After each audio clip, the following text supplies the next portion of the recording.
नल Marvel comics का एक powerful villain है जिसे कि गॉड ऑफ सिम्बियोट्स भी कहा जाता है। उसकी कहानी डार्कनेस, कियोस और सिम्बियोट के साथ जुड़ी हुई है जो कि वेनम के साथ ही सबसे ज्यादा फेमस है। वेनम 3 में भी हम नल के कैरेक्टर को देखने वाले हैं, इसीलिए उसकी ओरिजिन स्टोरी के बारे में आज मैं तुम्हें बताने वाला हूँ। लेकिन उससे पहले वीडियो को लाइक करो, चैनल को सब्सक्राइब करना मत भूलना। तो चलो फिर वीडियो को शुरू करते हैं।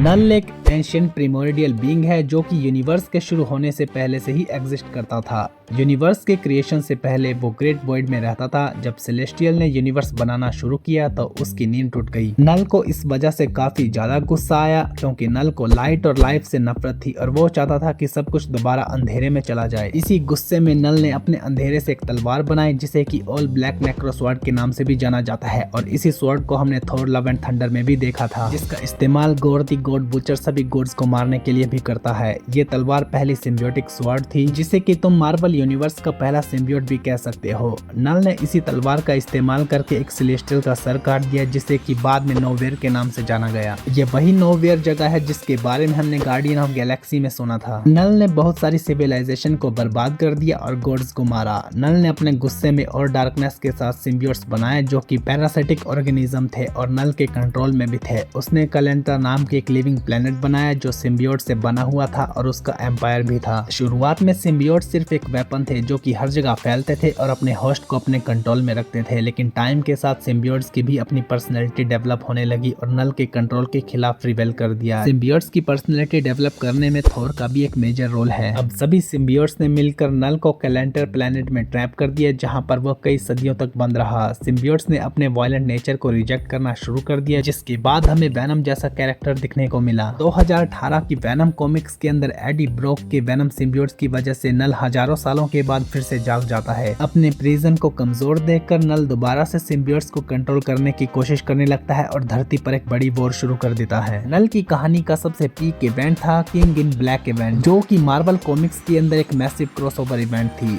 नल अपने सिम्बियोट्स ड्रैगन की आर्मी के साथ धरती पर आता है और कई मार्वल हीरोज को करप्ट करके उनका सिम्बियोट वर्जन बना देता है। उसका सिर्फ एक ही मकसद था, पूरे यूनिवर्स के अंदर अंधेरा फैलाना। इस इवेंट में नल को लगभग अनस्टॉपेबल दिखाया गया था जो कि थोर, अवेंजर्स और यहाँ तक कि कॉस्मिक बीइंग से भी लड़ता है। और आखिर में वेनम यानी कि Eddie Brock cosmic power enigma force जो कि गॉड ऑफ लाइट है उसका यूज करके नल को हरा देता है और उसका इन्फ्लुएंस खत्म करता है। अब बात करते हैं कि नल के पास कौन कौन सी पावर्स हैं और उसकी एबिलिटीज क्या क्या है। सबसे पहले नल की इमेंस पावर्स लगभग थैनोस से भी ज्यादा है। वो डार्कनेस के ऊपर कंट्रोल कर सकता है और उसे अपने हिसाब से मैनिपुलेट करके उससे वेपन भी बना सकता है जैसे कि नेक्रो स्वॉर्ड। इसके अलावा सिम्बियोट्स का क्रिएटर होने की वजह से नल उन्हें कंट्रोल कर सकता है और उनके जरिए दूसरों को भी करप्ट कर सकता है। नल एक एंशिएंट बीइंग है जो कि कन्वेंशनल तरीकों से नहीं मर सकता। उसके पास इमेंस स्ट्रेंथ है और वो कॉस्मिक एंटिटी से भी लड़ सकता है। बाकी नल को कॉस्मिक अवेयरनेस भी काफी ज्यादा है क्योंकि उसे यूनिवर्स और उसके हर एक फोर्सेस की गहरी समझ है। बाकी मार्वल यूनिवर्स के अंदर नल की कहानी वेनम के एवोल्यूशन और सिम्बियोट्स के ओरिजिन के साथ साथ डीपली कनेक्टेड है। बाकी मार्वल यूनिवर्स में वो एक बड़ा कॉस्मिक थ्रेट है जो कि बड़े बड़े विलन्स के बराबर है। उसका इन्फ्लुएंस सिम्बियोट्स को लेकर एक बड़ा माइथोलॉजी भी बनाता है जिसमें डार्कनेस और कंट्रोल करने की थीम शामिल है। बाकी देखते हैं कि वेनम 3 के अंदर हमें नल के बारे में कितनी जानकारी देखने को मिलती है। अब तुम लोग कमेंट करके बताओ कि नल की हिस्ट्री जानने के बाद तुम लोग इस कैरेक्टर को लेकर कितने एक्साइटेड हो वेनम 3 में देखने के लिए। बाकी मैं मिलता हूँ किसी और नई वीडियो के साथ।